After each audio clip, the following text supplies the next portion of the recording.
أعوذ بالله من الشيطان الرجيم. بسم الله الرحمن الرحيم. إن الحمد لله نحمده ونستعينه ونستغفره ونعوذ بالله من شرور أنفسنا ومن سيئات أعمالنا.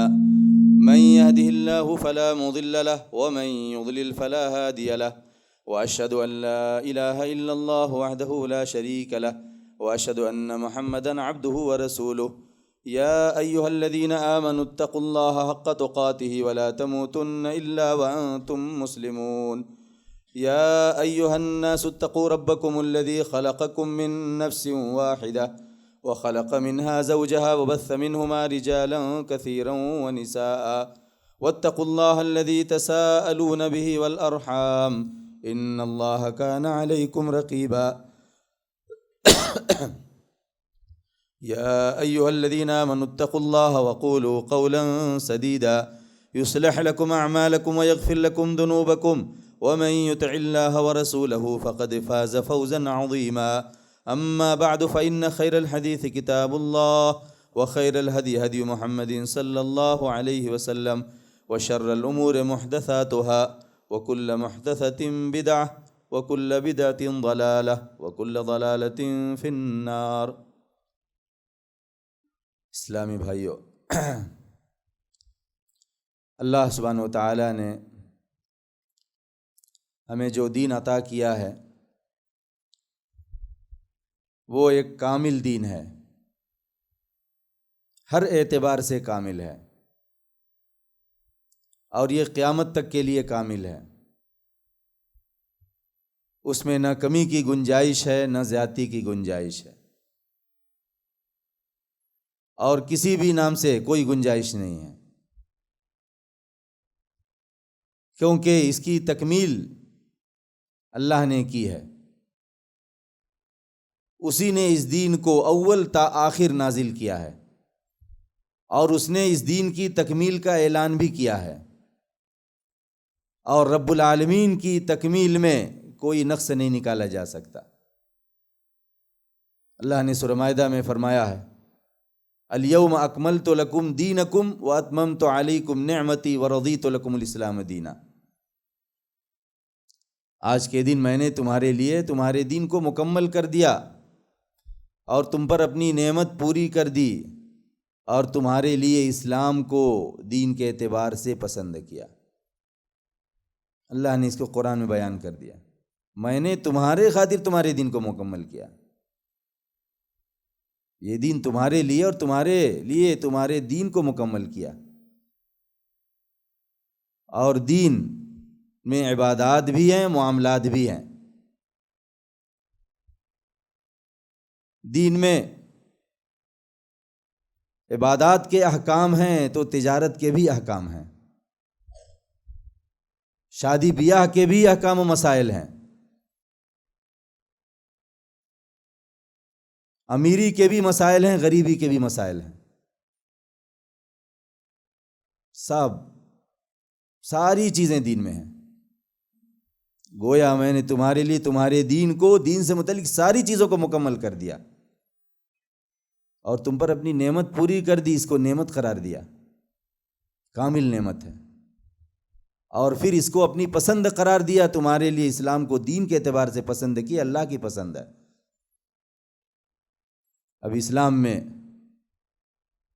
کسی صلاۃ کا اضافہ نہیں کیا جا سکتا، نہ کسی عید کا اضافہ کیا جا سکتا ہے، نہ کسی صوم کا، نہ اور کسی چیز کا۔ لہذا ہمارا عقیدہ یہی ہونا چاہیے، اور یہی مسلمانوں کا عقیدہ ہے کہ اسلام دین اللہ کا دین ہے اور یہ کامل دین ہے، اور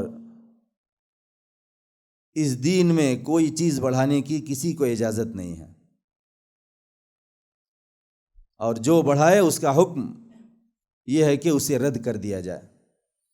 صحیح بخاری میں عائشہ رضی اللہ عنہ کی مشہور حدیث ہے کہ رسول اللہ صلی اللہ علیہ وسلم نے ارشاد فرمایا، من احدث فی امرنا ھذا ما لیس فیہ فہو رد۔ یہ بخاری کی روایت میں، جو ہمارے اس دین میں، ہماری شریعت میں وہ چیز نکالے جو اس میں نہیں ہے تو وہ مردود ہے۔ ہمارے اس دین میں جو شخص بھی، کوئی بھی ہو، وہ چیز نکالے جو اس میں نہیں ہے تو اس کا حکم رد کا ہے، مردود۔ پھر اللہ سبحانہ وتعالیٰ نے جو نازل کیا ہے اسی کی اتباع کا حکم دیا ہے۔ جو لوگوں نے بنایا ہے، جو لوگوں نے بڑھایا ہے، جو لوگوں نے اچھا سمجھا ہے، اس کی اتباع کا حکم نہیں دیا۔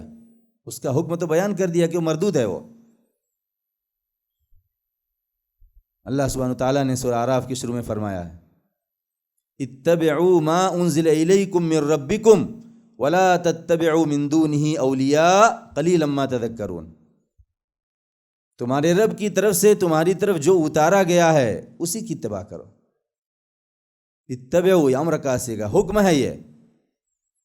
تمہارے رب کی جانب سے تمہاری طرف جو اتارا گیا ہے، جو آسمان سے نازل ہوا ہے، جس کو جبریل نے پہنچایا ہے، جو نبی صلی اللہ علیہ وسلم کے قلب پر نازل ہوا ہے، اسی کی اتباع کرو، اور اس کے سوا اولیاء کی اتباع نہیں کرو، دوستوں کی اتباع نہیں کرو۔ فلاں یہ کہتے ہیں، فلاں وہ کہتے ہیں، منع کیا۔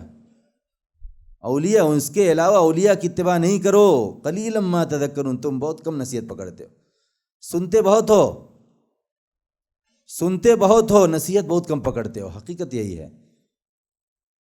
آدمی بچپن سے، جوانی سے لے کے بڑھاپے تک اپنی زندگی کا جائزہ ہے، کتنا سنا اور کتنا عمل کیا ہے۔ اللہ کا فرمان سچ ہے، تم لوگ بہت کم نصیحت پکڑتے ہو۔ اور اللہ سبحانہ وتعالیٰ نے ان لوگوں پر انکار کیا ہے جو باپ دادا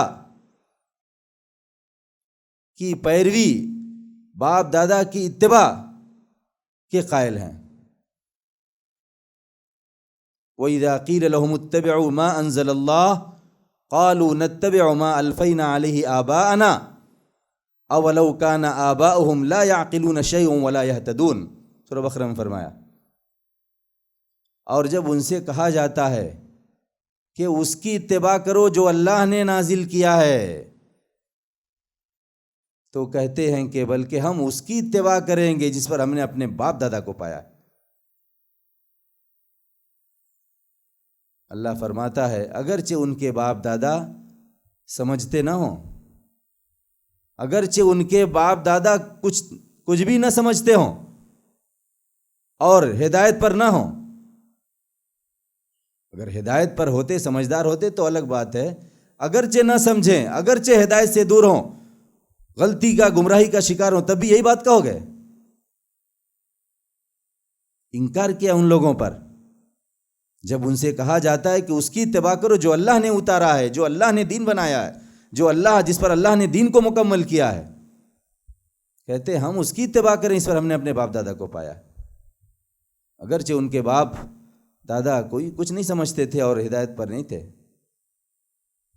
انکار کیا یعنی اللہ نے جو اتارا ہے اسی کی اتباع کرو، وہی ہے تمہارے لیے۔ اور اللہ سبحانہ وتعالیٰ نے خوشخبری سنائی ہے، جو صحیح اطاعت کرنے والے ہیں، دین پر چلنے والے، اللہ نے خوشخبری سنائی ہے۔ وعد اللہ الذین آمنوا وعملوا الصالحات لہم مغفرۃ واجر عظیم۔ اللہ نے وعدہ کیا ہے ان لوگوں سے جو ایمان لائے اور نیک اعمال کیے۔ نیک عمل وہی ہے جو اللہ کی طرف سے ہے، ان کے لیے مغفرت اور اجر عظیم ہے، جنت۔ اللہ نے دوسری جگہ فرمایا، سورۃ توبہ میں فرمایا، ان اللہ لا یضیع اجر المحسنین، بے شک اللہ اچھائی کرنے والوں کا اجر ضائع نہیں کرے گا۔ بلکہ اللہ نے فرمایا سورہ زلزال میں، فمن یعمل مثقال ذرۃ خیرا یرہ ومن یعمل مثقال ذرۃ شرا یرہ، جو شخص ذرہ برابر بھی خیر کرے گا وہ اسے دیکھے گا، یعنی اللہ تعالیٰ اس کی جزا دے گا، اور جو ذرہ برابر شر کرے گا وہ بھی اسے دیکھ لے گا۔ تو اللہ تعالیٰ نے اس دین کو مکمل کیا ہے، اسی عقیدے پر ہم کو جینا اور اسی پر مرنا ہے۔ اللہ سبحانہ وتعالیٰ نے اس دین میں کچھ بڑھانے کی اجازت نہیں دی، اور جو چیز بڑھائی جائے اس کو رد کرنا ہے، اس کی اتباع، اس کا اقرار، اس کو دین ماننا، اس کو دین سمجھنا جائز نہیں ہے۔ اس کا حکم یہ ہے کہ اس کو رد کر دیا جائے، چاہے بڑھانے والا کوئی بھی ہو۔ اور اللہ نے جو نازل کیا اسی کی اتباع کا حکم دیا ہے اور اسی پر خوشخبری سنائی ہے۔ اور اللہ سبحانہ وتعالیٰ نے اپنے نبی صلی اللہ علیہ وسلم کی زبانی ہمیں پہنچا دیا، خوشخبری سنا دی۔ صحیح بخاری میں ابو ہریرہ رضی اللہ عنہ سے روایت، نبی صلی اللہ علیہ وسلم نے فرمایا ان الدین یسر، بے شک دین آسان ہے، یقیناً دین آسان ہے، چاہے وہ عبادات ہوں، چاہے معاملات ہوں، چاہے اخلاق ہوں، چاہے جو بھی چیزیں ہوں، بے شک دین آسان ہے۔ آسان دی اللہ کا دین آسان ہے، اللہ کا دین مکمل ہے۔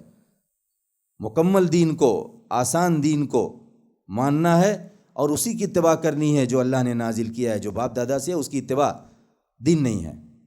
اللہ نے جو نازل کیا ہے اسی کی اتباع کرنی ہے، اور باپ دادا چاہے جتنے بڑے بھی ہوں، اللہ سے بڑا کوئی نہیں ہے۔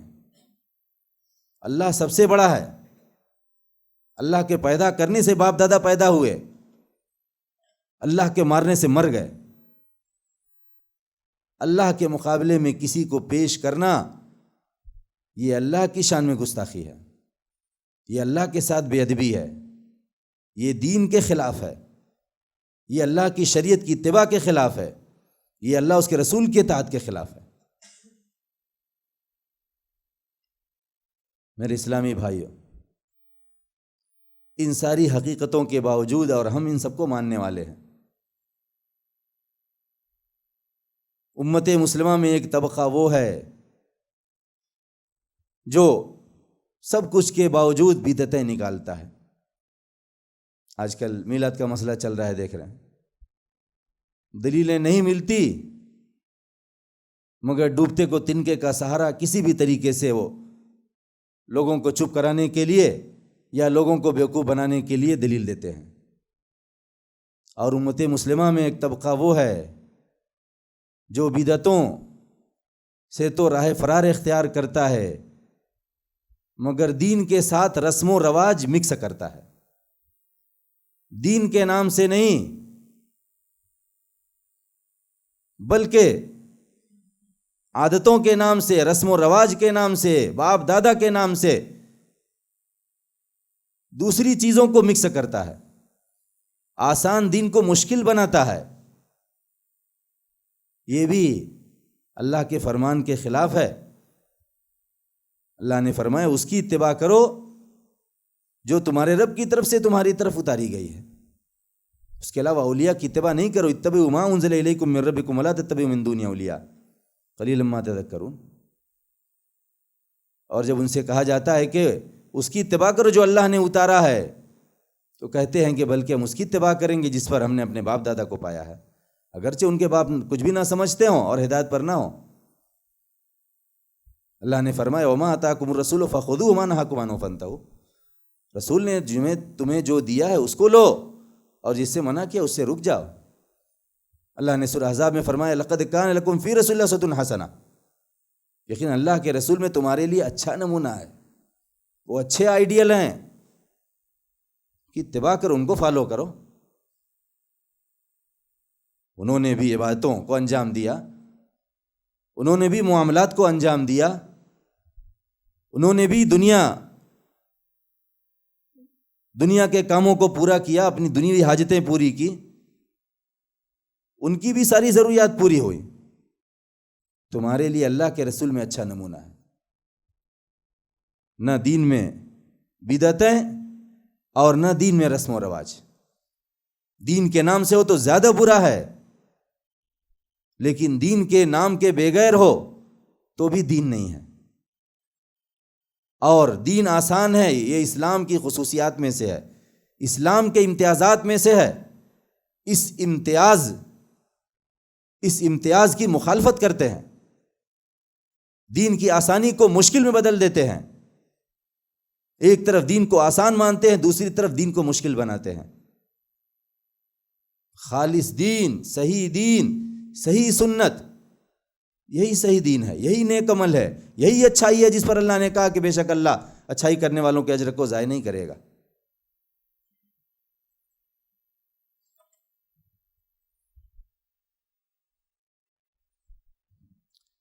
میرے اسلامی بھائیوں، شادی بیاہ دین کا حصہ ہے۔ شادی بیاہ میں شادی کا پیغام دینے سے لے کر کے شادی مکمل ہونے تک ساری رہنمائی موجود ہے۔ شادی کا پیغام دینے والے کے لیے اس بات کی تاکید ہے کہ وہ مخطوبہ کو، جس کو شادی کا پیغام دے رہا ہے، دیکھے۔ نبی صلی اللہ علیہ وسلم نے اس کی ترغیب دی ہے۔ مسند احمد میں حسن سند کے ساتھ جابر کی حدیث ہے، کہا سمعت رسول اللہ صلی اللہ علیہ وسلم یقول اذا خطب احدکم المرأة فقدر ان يرى منها بعد ما يدعوه الیها فلیفعل۔ کہا میں نے رسول اللہ صلی اللہ علیہ وسلم کو فرماتے ہوئے سنا ہے، جب تم میں سے کوئی عورت کو شادی کا پیغام دے، پھر اس بات کی طاقت رکھے کہ اس کی کوئی ایسی چیز دیکھے جو اس کو اس کی طرف بلائے، اس کی طرف رغبت دلائے تو کرے۔ صحیح مسلم میں ابو ہریرہ رضی اللہ عنہ سے روایت، انہوں نے کہا کنت عند النبی صلی اللہ علیہ وسلم فأتاه رجل فأخبره أنه تزوج امرأة من الانصار۔ ابو ہریرہ کہتے ہیں میں نبی صلی اللہ علیہ وسلم کے پاس تھا کہ ایک آدمی آئے اور انہوں نے نبی صلی اللہ علیہ وسلم کو بتایا کہ انہوں نے انصار کی ایک خاتون سے شادی کی ہے، یعنی شادی کا ارادہ کیا۔ فقال له رسول اللہ صلی اللہ علیہ وسلم نظرت الیہا، رسول اللہ صلی اللہ علیہ وسلم نے ان سے پوچھا کیا تم نے ان کو دیکھا ہے، اس کو دیکھا ہے؟ قال لا، کہا کہ نہیں۔ کہا فاذهب فانظر الیہا فإن فی اعین الانصار شیئا، جاؤ اس کو دیکھو کیونکہ بے شک انصار کی آنکھوں میں کچھ ہوتا ہے، بعض روایتوں میں کہ چھوٹا پن ہوتا ہے، دیکھ لو۔ جس سے شادی کرنا ہے اس میں رغبت کے لیے، اور عورت کے اندر کوئی نقص ہے جو آدمی پتہ نہیں قبول کرے گا یا نہیں قبول کرے گا، اس پر باخبر ہونے کے لیے مخطوبہ کو دیکھنا ہے۔ یہ شرعی امر ہے، اس پر عمل کرنے والا سنت پر عمل کرنے والا ہے، دین پر عمل کرنے والا ہے، اللہ کا تقرب حاصل کرنے والا ہے۔ یہ آسان عمل ہے، چند منٹ کا عمل ہے۔ شادی کا پیغام دینے والا جائے اور لڑکی والے اسے دکھا دیں، چند منٹ کا کام ہے۔ لیکن آج دین کا یہ عمل، یہ شرعی عمل کتنے رسم و رواج سے گھر چکا ہے کہ لڑکی کو دیکھنے کے نام پر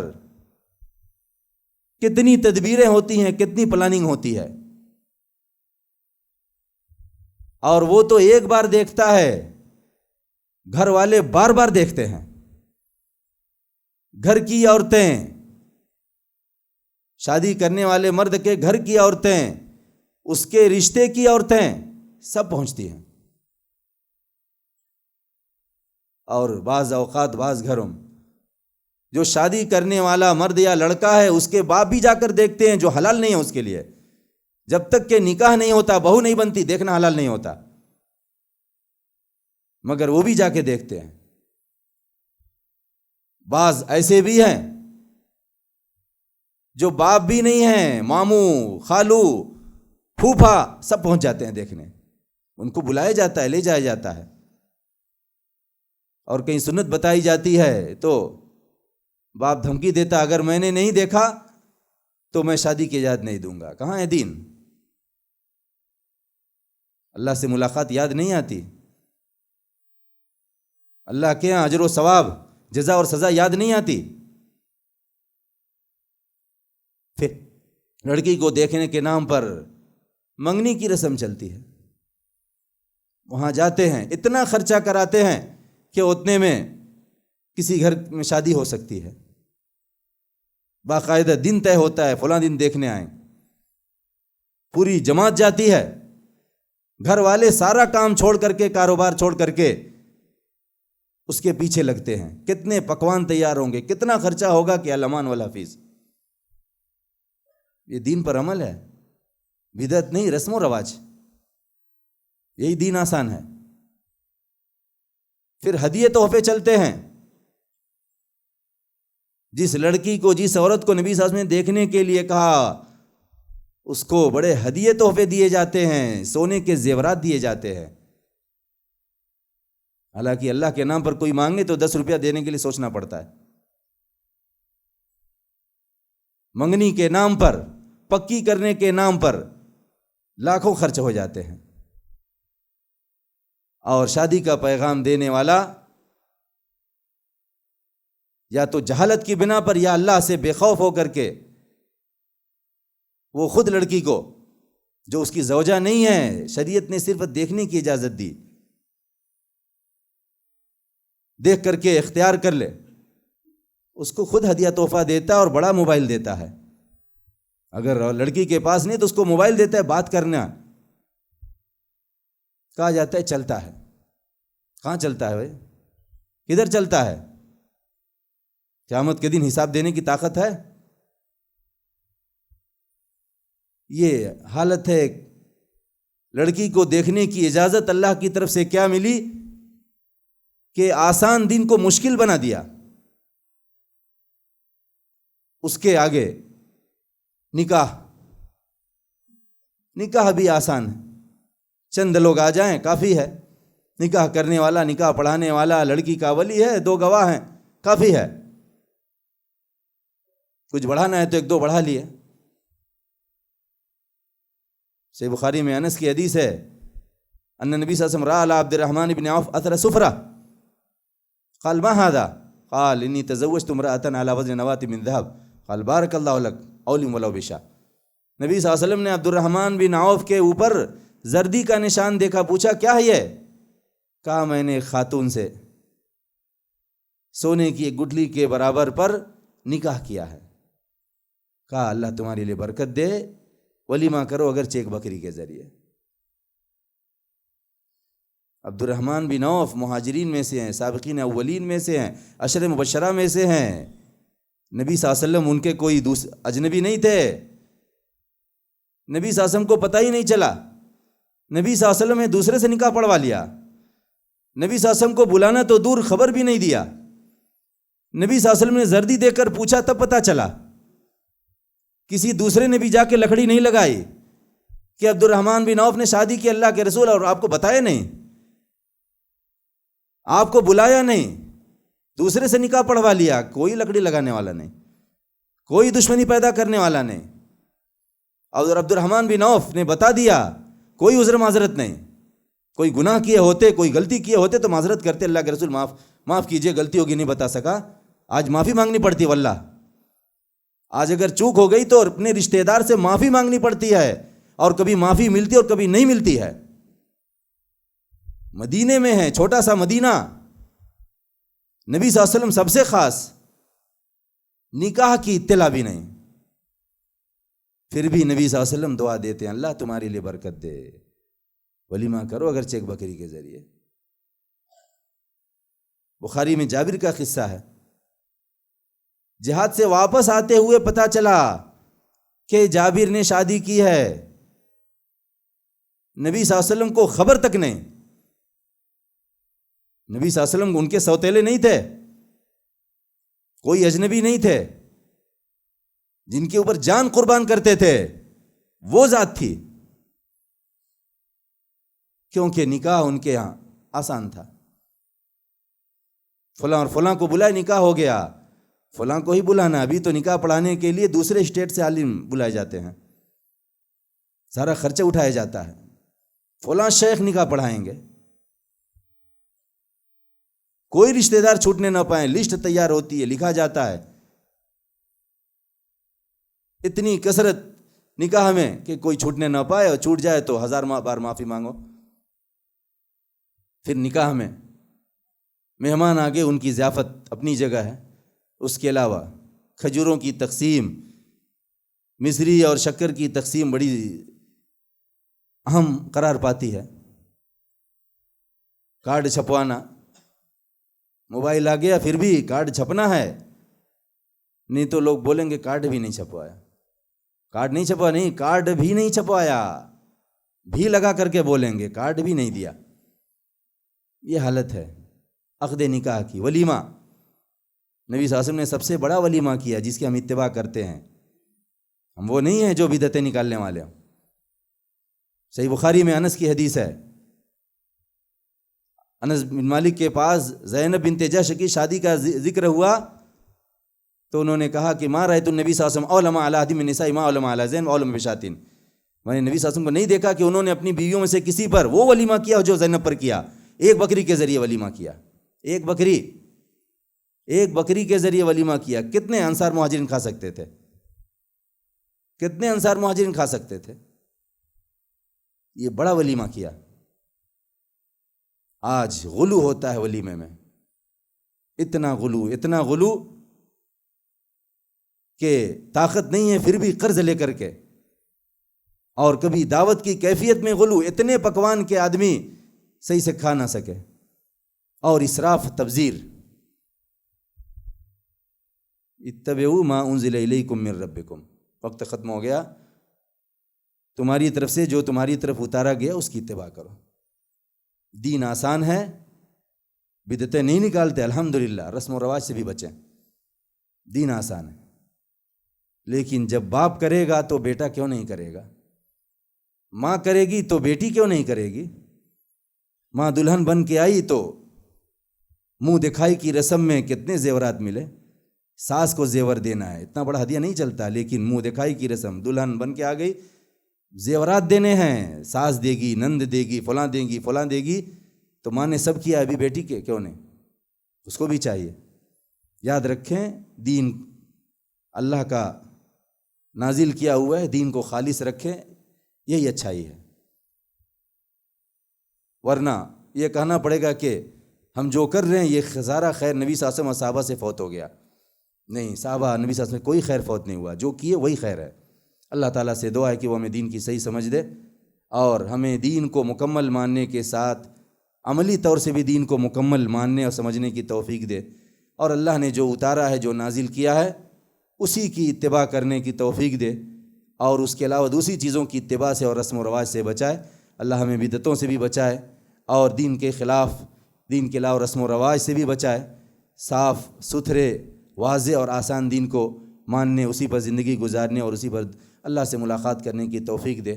اللہ تعالیٰ ہمارے اوپر رحم کرے، ہمیں جو بھی کمیاں ہیں، جو خطائیں ہیں، اللہ تعالیٰ ان کو خیر سے بدل دے، اللہ تعالیٰ ہم سے شر کو دور کر دے، ہم میں سے جو بھی پریشان حال ہیں اللہ ان کی تکلیفوں کو دور کر دے، مسلمان جہاں بھی مظالم کا شکار ہے اللہ تعالیٰ ان سے ظلم کو دفع کر دے، ان کو بھی راحت اور عافیت عطا کرے۔ اللہ تعالیٰ ہم سب کی مغفرت فرمائے، آمین۔ وآخر دعوانا الحمدللہ رب العالمین۔